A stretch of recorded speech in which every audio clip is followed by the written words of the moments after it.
Thank you very much. What a group. Some great friends, great mayors. Please sit down.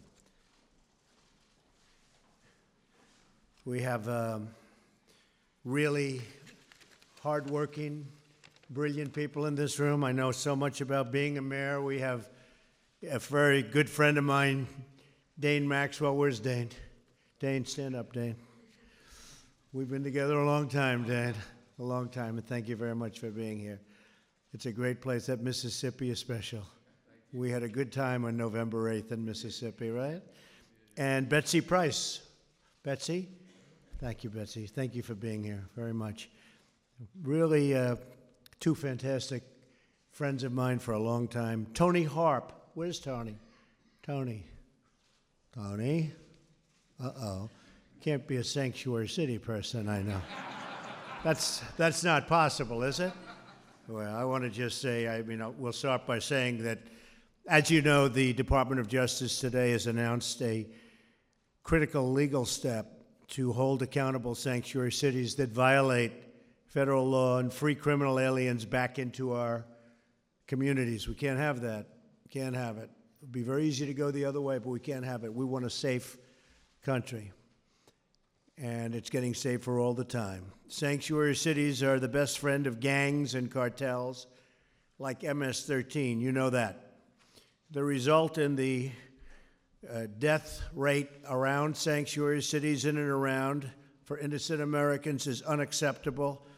Take a look at what happened in San Francisco and Kate Steinle and countless others. My administration is committed to protecting innocent Americans, and the mayors who choose to boycott this event have put the needs of criminal illegal immigrants over law-abiding Americans. But let me tell you, the vast majority of people showed up, okay? The vast majority, because the vast majority believe in safety for your city. I want to thank all of you for being here. I'm thrilled to welcome dozens of mayors from across the country to the White House. And I've worked with so many of you, some in the private sector. Who knew I was going to be here? But it happened, right? Kellyanne, my star, Kellyanne. Stand up, Kellyanne. She's more famous than I am. Good. Thanks, Kellyanne. Great. You bring safety, prosperity, and hope to our citizens. My administration will always support local government and listen to leaders who know their communities best. And you know your community best. We believe in local government. We believe in empowering each and every one of you. Together, we are achieving absolutely incredible results. We have created nearly 2.4 million jobs since the election. Nobody thought that was going to be happening, right? The unemployment rate is at now an 18-year low. African-American unemployment, I'm very proud of this. Remember I used to say, what do you have to lose? And people said, I don't know if that's a nice thing to say. I said, of course it is. For 100 years, the Democratic mayors have done they've done some bad work. I said, what did you have to lose? African-American unemployment is at its lowest rate ever recorded. That's not bad. Unemployment for women is at its lowest rate in 17 years, and that's going to be a very new standard very soon. And Hispanic American unemployment, like African American unemployment, is at the lowest rate ever recorded. That's a long time. And here's the good news, it's getting better. It's going to get better. We've cut more regulations than any administration in history, by far. And we've been really doing the cutting for about 10 months, even though we've been here now for 12. We started a little bit late, although the first day we did some pretty big cutting, I will say. And as you know, just before Christmas, we passed massive tax cuts and reforms so that more businesses will come back to your cities and towns, and working families will finally get the pay raises that they've been waiting for many, many years in some cases.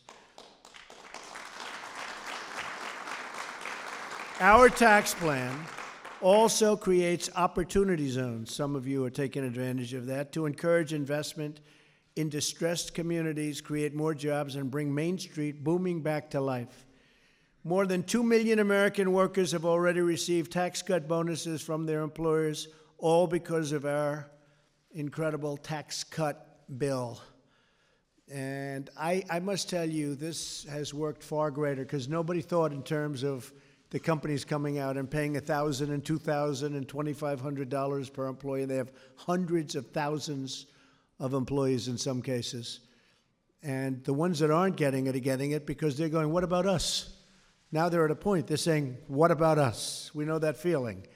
So it's really turned out. Nobody thought that. As much as we thought, and as much as we had a lot of brilliant minds around the tax bill, nobody really thought in terms of would a company step up. And it started, AT&T started it. And then a couple of others picked it up very quickly, Comcast and some others, they picked it up. And then it became an avalanche. And Kellyanne, we never used to talk about that because it wasn't really in the realm of thinking. And it's turned out to be really an avalanche, and it's been a beautiful thing to watch. People are walking away with $1,000 and $2,000 and much more. We're also working to rebuild our crumbling infrastructure by stimulating a $1 trillion investment, and that'll actually probably end up being about $1.7 trillion. Oh,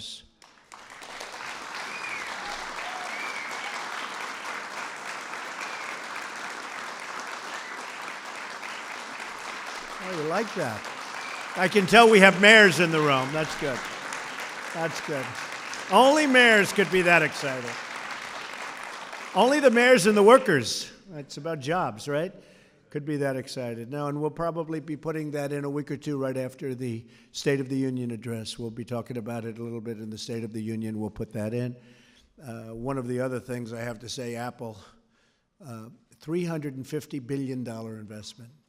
And I spoke to Tim Cook, and you probably heard me on the trail. I'll say I will not consider this job complete and great in terms of the economics and the economy unless Apple someday starts building some plants in our country. And what happened is they said $350 billion. And when I first heard it, Tim Cook and I spoke. But when I first heard it, I said, I guess they mean $350 million, because that's a big plant. You know, $350 million, you can build a lot of plant. But they said, no, sir, $350 billion, and much of that comes from overseas. They're going to bring it back because of the tax bill, because we made it possible for them to bring it back.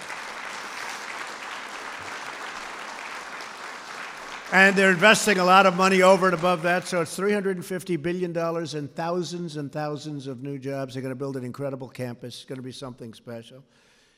But we work with Congress to cut down the approval and permitting process so that it takes no longer than 2 years, instead of, on average, 10 to 12 to 17 years to build a simple road. A road in a certain location, I won't mention the state, although I happen to like the state very much. It's been under approval for 17 years. They've been planning it for 17 years, and it was a straight, nothing road. Now it's got lots of curves because we have to miss the nests and everything else. And curves aren't good on roads. You know, roads are like straight. And it was 17 years ago going to cost virtually nothing, and it ends up being hundreds of millions of dollars. And it was recently completed, and everyone goes, you have to be kidding. So we're going to bring that 10-year process. That's an average. I think it's actually much higher than that. We're going to bring that down to, we say less than 2 years, but I'd like to be able to average about 1 year. And you'll let them know. If we don't want a highway, if we don't want something built, you're going to let them know quickly. But at least they won't be waiting 17, because a lot of times you'll wait 17 years and you'll get rejected. That's even worse. If you're the builder, that's not good. You devoted a good part of your life to doing something and get rejected. That's really unfair. So you may get rejected, but you're going to get rejected quickly, okay? That's not bad. But mostly you're going to get, you saw what we did with the pipelines, 48,000 jobs. Immediately, as soon as I came to the office, we approved it, 48,000 jobs. We're partnering with the state and local governments like yours to find the most innovative ways to rebuild our roads, bridges, waterways, and airports. Very important words, on time and under budget. Have you heard those words before? You don't hear him too much in government, right? And a lot of that's the bidding process, and you'll take care of your bidding processes. But the bidding process is a very big factor in that. Some of the way they bid in cities and states, and I can tell you in our military, I mean, the process, it's not even bidding, really. You give somebody a contract to steal, and we don't want to do that. We're supporting our local police beyond what we've ever done. Great. And fire departments. We're also getting you a lot of our excess military equipment. You know all about that. Previous administrations, but in particular the previous administration, they didn't like to do that, and someday they'll explain why. But we had a lot of excess military equipment. We're sending it to your police as they need it, and it's made a tremendous difference. We believe every child deserves to live in a safe home, attend a great school, and look forward to an amazing and very, very safe future. So you're getting a lot of equipment. And together, just in summing up, we are restoring pride in the American worker and faith in the American dream. People are dreaming again. It's been a tremendous thing. They're especially dreaming when they open up their 401ks and they see that they're up 44%, okay? And they feel very brilliant about their investment strategy. I told you the story, but I've said it numerous times. I like to tell it about people that come to me all the time and they say, thank you so much. I'm up 42%, I'm up 48%, I'm up 37%. And my wife or my husband thinks I'm a total genius as an investor.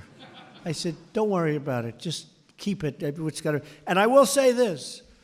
If the wrong person came into this office, you wouldn't only be even, and you wouldn't be up. I think it's now 42.5%, and the market's up again, but 42.5% since election. You would be down 30 to 40%. And that's what was happening. You take a look at your GDP then, and take a look at what's happened now. We'll have 3 quarters in a row over 3. We had 3.2, and a lot of people thought it would take 2 or 3 years to get there. And we're going to be hitting 4 soon, and then we're going to be hitting 5s. And you're going to see a big difference. And each point, remember this. So you go up, people say, oh, what's the big deal between 2.5 and 3.5? Well, I'll tell you, you were below 2. You had the slowest recovery in history. Slowest recovery in history. And if you take a look at the average, I think it was 1.7 or 1.8 for 8 years. The 1 point means $2.5 trillion. Think of that. 1 point.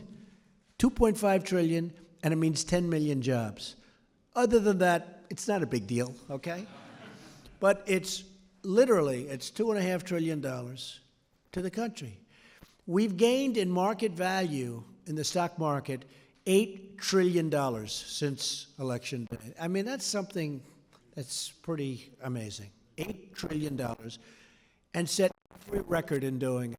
Most days where we had new records, you know, our stock market, I think since election, was 82 or 84 times where we set a new record for the stock market.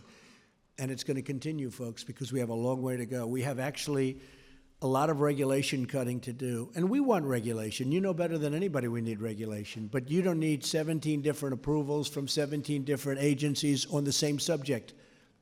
And we're doing that, and it's really been beautiful to watch. But we actually have a long way to go, believe it or not, because we've gotten great credit for regulations. I think the regulations may be almost as important as the tax cuts. And I have some businesses that have called me and they say, we love the tax cuts, we're going to spend a lot of money. But sir, we think the regulation cutting that you've done might even be more important. And I'm sure you're seeing that too, or you're seeing something like that. So I want to thank you all for joining us in this great national effort. Thank you for your leadership. You truly are great leaders and important leaders. Friendship and partnership, and together we will usher in a very bold new era of peace and prosperity. We're doing great. I'm going to Davos right now to get people to invest in the United States. I'm going to say, come into the United States. You have plenty of money. But I don't think I have to go because they're coming. They're coming at a very, very fast clip. So it's going to be an interesting time. but they're coming back to this country. You saw that we have Chrysler leaving Mexico. We like Mexico. And coming into Michigan. Do we like that? Nobody's seen that in a long time. And we have other major car companies. You saw Toyota and so many others. They're coming back into the United States, and they're building big plants. And that all it means to me is money for our people, lower taxes, and what it really means is jobs. So people have not seen this in decades. And I think in the end, they will never have seen anything like what's happening with our country. So again, I would like to thank you all. You're very, very important to the future of this country. You've done a fantastic job, so many friends and so many great people, and I know you very well, and thank you very much. And you guys have been fantastic, and I appreciate it very much. Thank you. Thank you all. Have a good time.